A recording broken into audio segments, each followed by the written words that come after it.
हाँ, अब देखो, पिछले वीडियो हमारा था जिसको हमने दिया था Newton's laws of motion part 1, ये हमारा है पार्ट 2। अब इसमें हम देखेंगे उसके आगे। हमने पिछले वीडियो में क्या देखा था? हमने न्यूटन्स लॉज के बारे में देखा था, first law, second law, third law, और साथ ही साथ उसके एप्लीकेशंस के बारे में हम लोग डिस्कस कर रहे थे, जिसमें हमने दो फोर्स की चर्चा की थी। पहला था हमारा नॉर्मल फोर्स, जो कि बहुत इंपॉर्टेंट है। दूसरा था टेंशन, मतलब स्ट्रिंग कोई लगाता है, ठीक है। इन दो के बारे में हमने पढ़ा था। एक और फोर्स है जिसको हम कहते हैं स्प्रिंग फोर्स, ठीक है। उसके बारे में देखते हैं स्प्रिंग क्या करता है। देखो, स्प्रिंग, ठीक है। स्प्रिंग क्या होता है? कुछ इसी तरह का होगा। आप यहां देखो, एक चीज ध्यान देना, फिजिक्स में डायग्राम का बहुत बड़ा इंपॉर्टेंस होता है। डायग्राम आप देखोगे, स्प्रिंग यही होते हैं, आप लोगों ने बहुत देखा होगा, ठीक। सपोज इससे हमने एक बॉडी को मान लिया। स्प्रिंग में क्या होता है? स्प्रिंग को खींचोगे तो वो कंप्रेस होना चाहेगा, और अगर उसको कंप्रेस करोगे तो इलोंगेट होना चाहेगा।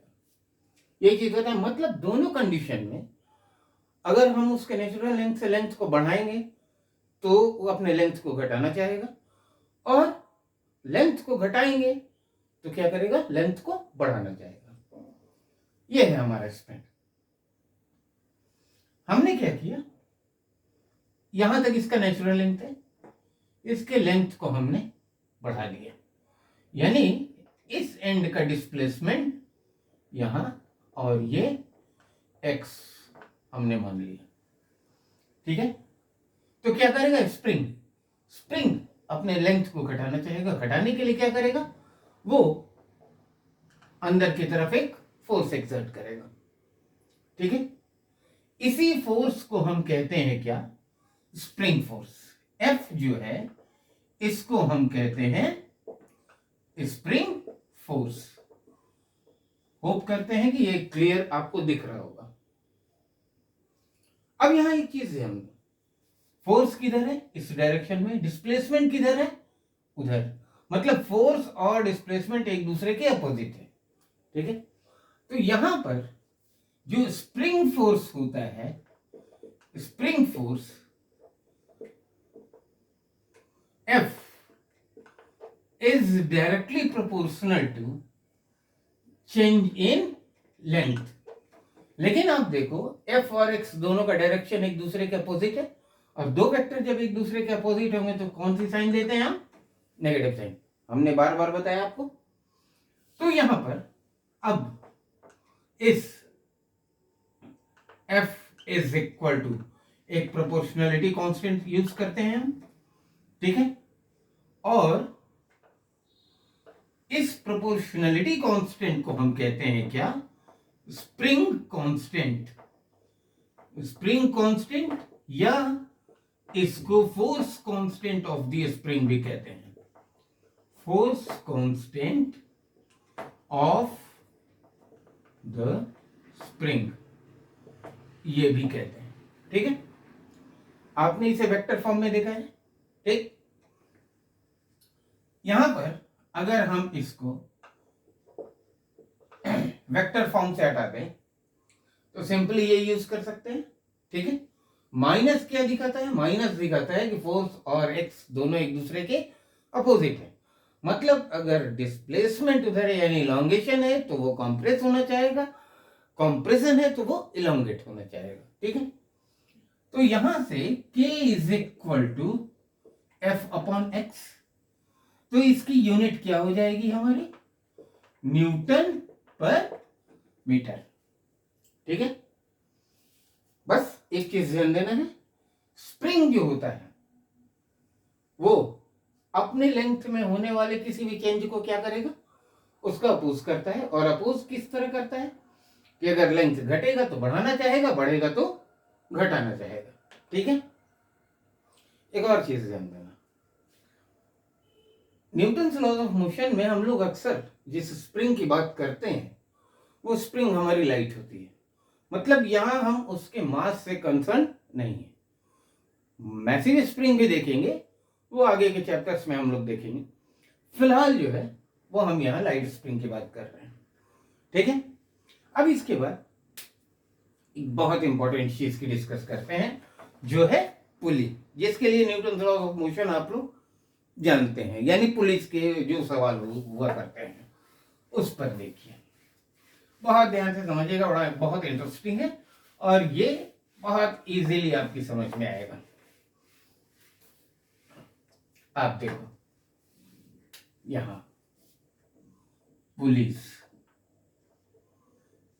ठीक, आप भी घर पे देखे होंगे या सामान्यतः गांव देहात में जो कुएं के ऊपर लगा होता है, इसके ऊपर से रस्सी जाती है, एक तरफ से रस्सी को खींचते हैं और बाल्टी का पानी ऊपर आता है, तो वहां वो पुली जो होती है लोहे की होती है, उसमें मास होता है, और जब रस्सी को खींचते हैं तो खींचने के साथ क्या होता है, वो पुली भी रोटेट होती जाती है, ठीक है।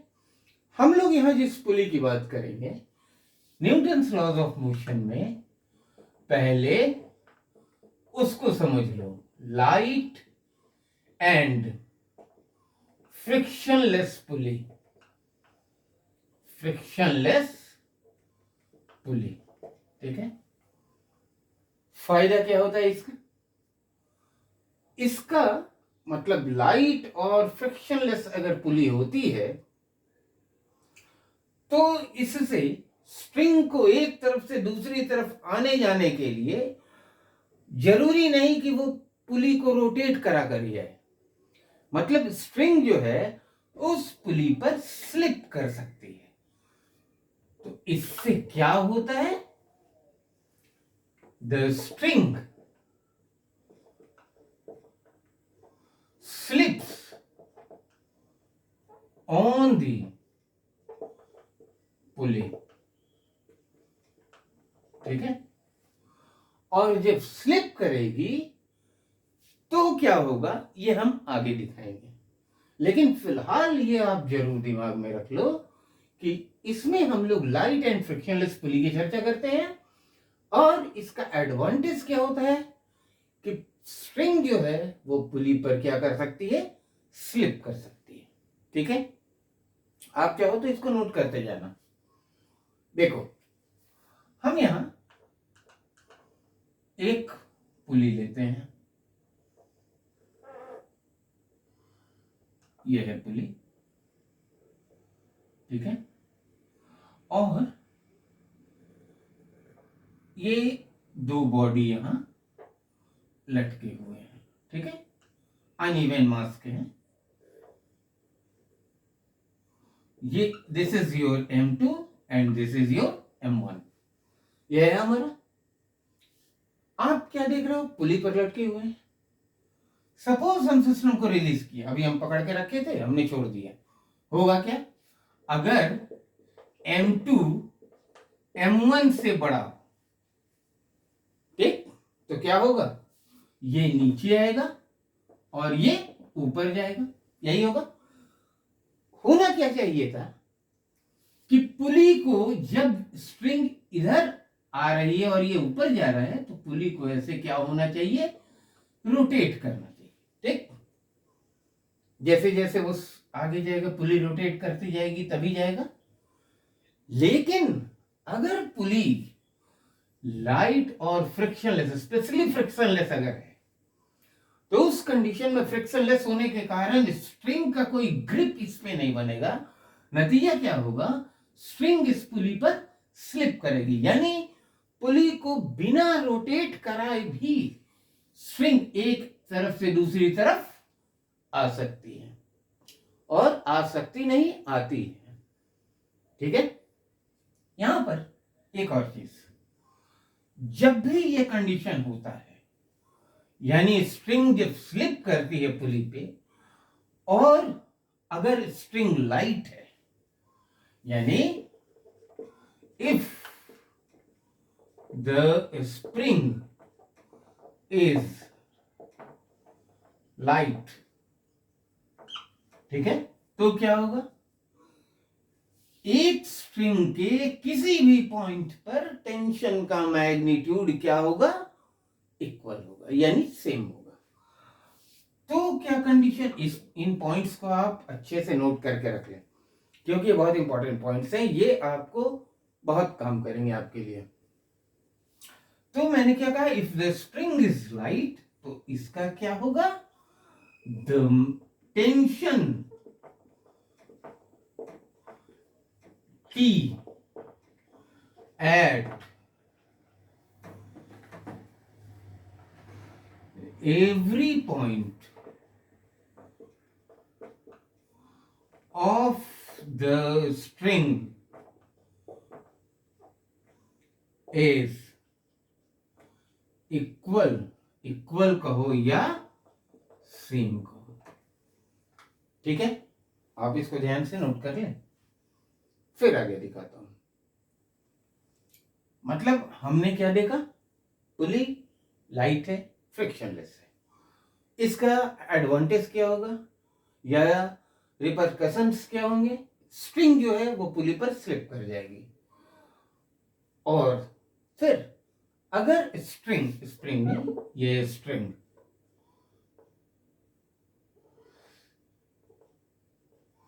अगर स्ट्रिंग लाइट है तो क्या होगा, स्ट्रिंग के हर एक पॉइंट पर, चाहे इस तरफ हो या इस तरफ, टेंशन का मैग्नीट्यूड क्या होगा, सेम होगा, ठीक है। अब यहां पर आप देखें, एक और चीज यहां पर डिस्कस करते हैं जो आपकी पूरी मैकेनिक्स को बहुत ही ज्यादा सिंप्लीफाई कर देगा, क्योंकि आप जब उसको समझ लेंगे तो फिर आपको कहीं दिक्कत नहीं होगी। और वो चीज है क्या, हमारा फ्री बॉडी डायग्राम, सामान्यतः आजकल इसे एफबीडी कहा जाता है। तो फ्री बॉडी डायग्राम बहुत जरूरी है, और कैसे देखते हैं, इस पर आपने पुली के बारे में समझ लिया, ठीक। इसी पुली को लेकर के हम फ्री बॉडी डायग्राम की चर्चा करेंगे, लेकिन पहले फ्री बॉडी डायग्राम को थोड़ा सा समझा देते हैं आपको कि क्या है फ्री बॉडी डायग्राम, ठीक है। इसको हटाते हैं।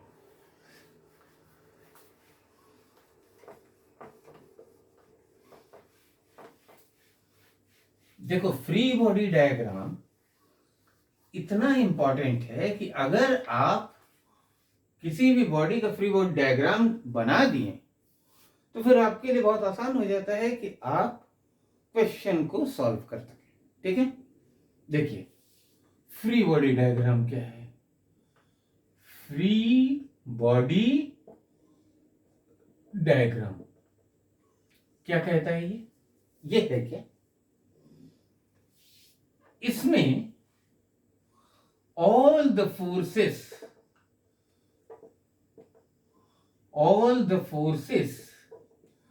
acting on a body, अभी केवल एक बॉडी की बात कर रहा हूं इसलिए बॉडी लिखा है, बॉडी इज नहीं मैंने लिखा है।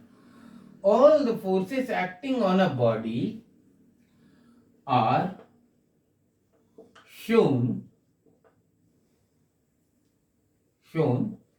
in the diagram,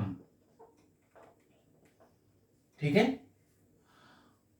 with a probable direction for acceleration, ठीक है। मतलब इसमें किसी भी बॉडी पर लगने वाले ऑल द फोर्सेस को हम शो करते हैं, और साथ में ये भी हम दिखाते हैं कि बॉडी का प्रोबेबल एक्सेलरेशन किस डायरेक्शन में हो सकता है, ठीक है। ध्यान से देखो, हमने ये डायग्राम लिया था, अब देखो यहां, जैसा हमने आपको बताया, ये एक लाइट स्ट्रिंग है, लाइट स्ट्रिंग है तो क्या होगा, स्ट्रिंग है तो टेंशन होगी। यहां पर क्या था, M2 is greater than M1, ठीक है। स्ट्रिंग क्या करती है, टेंशन लगाती है। टेंशन कहां कहां लगाएगी, जिन जिन जिन पॉइंट्स पर वो कांटेक्ट में होगी वहां वहां टेंशन लगाएगी। और टेंशन क्या है?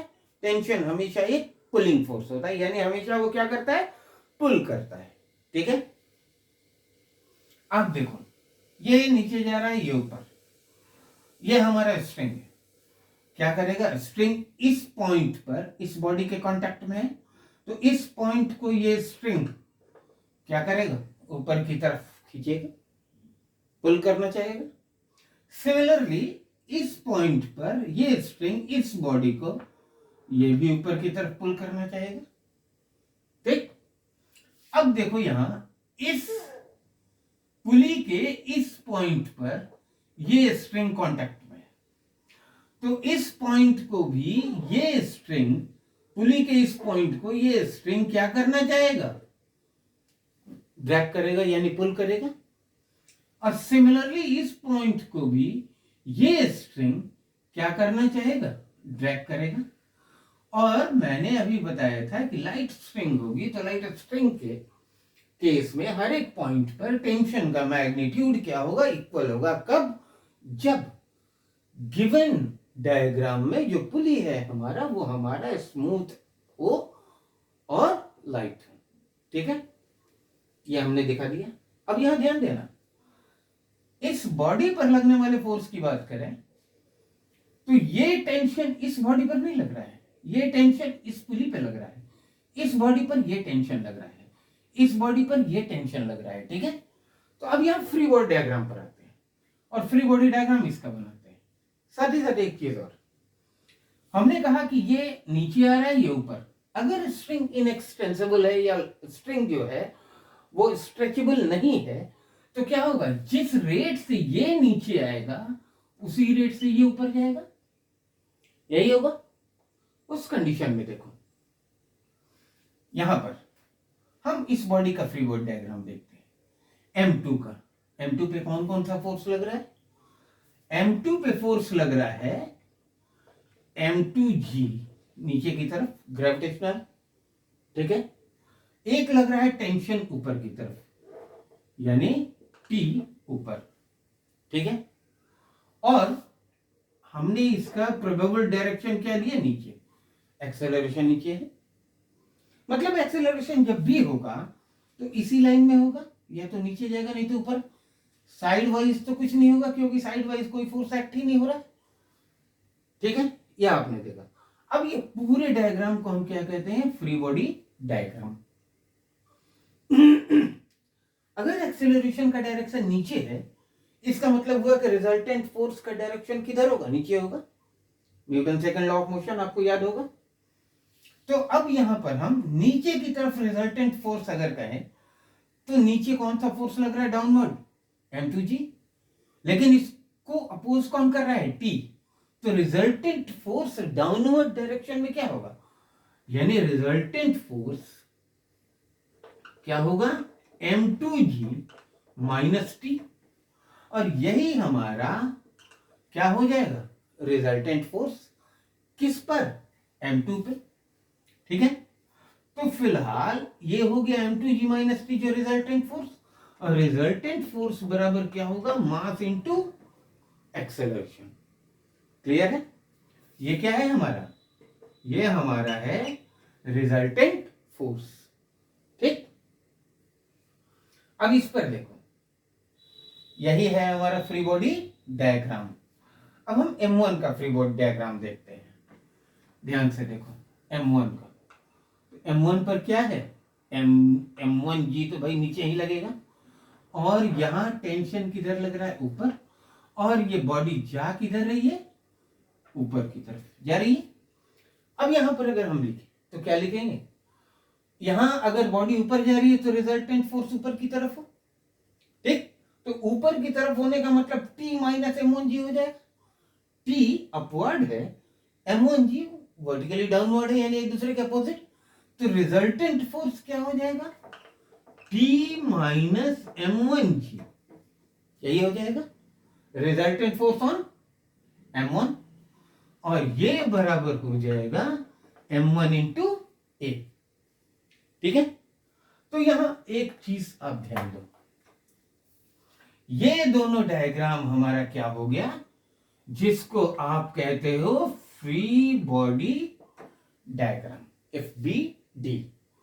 और ये दोनों इक्वेशन जो हमें मिलते हैं, इन इक्वेशन को कहते हैं इक्वेशन ऑफ मोशन। ठीक है, किसी भी प्रॉब्लम को सॉल्व करने के लिए बहुत जरूरी है आप उसका पहले फ्री बॉडी डायग्राम देखें, क्योंकि फ्री बॉडी डायग्राम देखने से ये क्लियर होता है कि बॉडी का रिजल्टेंट एक्सेलरेशन या मोशन किस डायरेक्शन में हो सकता है, और अकॉर्डिंगली हम फिर आगे इक्वेशन ऑफ मोशन लिखते हैं। और जब इन इक्वेशन ऑफ मोशंस को आप सॉल्व करोगे तो आपको डिजायर्ड रिजल्ट मिलेगा। ठीक है, इस तरीके से हम इसको देखते हैं। तो बहुत ही जरूरी चीज है फ्री बॉडी डायग्राम और इक्वेशन ऑफ मोशंस। ठीक है, उम्मीद करते हैं कि ये चीज क्लियर हुआ होगा। नेक्स्ट वीडियो में अभी जो आएगी उसमें हम लोग इससे रिलेटेड कुछ सवालों को देखेंगे, कुछ प्रॉब्लम्स को सॉल्व करेंगे। और जब उन प्रॉब्लम्स को देखेंगे तो वहां पर ये क्लियर कट समझ में आएगा कि हम कैसे इक्वेशन ऑफ मोशन को लिखते हैं, फ्री बॉडी डायग्राम को बनाते हैं और फिर आगे प्रोसीड करते हैं। ठीक है, उसी में हम थोड़ा सा motion of a body on an inclined plane को भी हम उसमें दिखाएंगे। ठीक है, अभी के लिए इतना ही।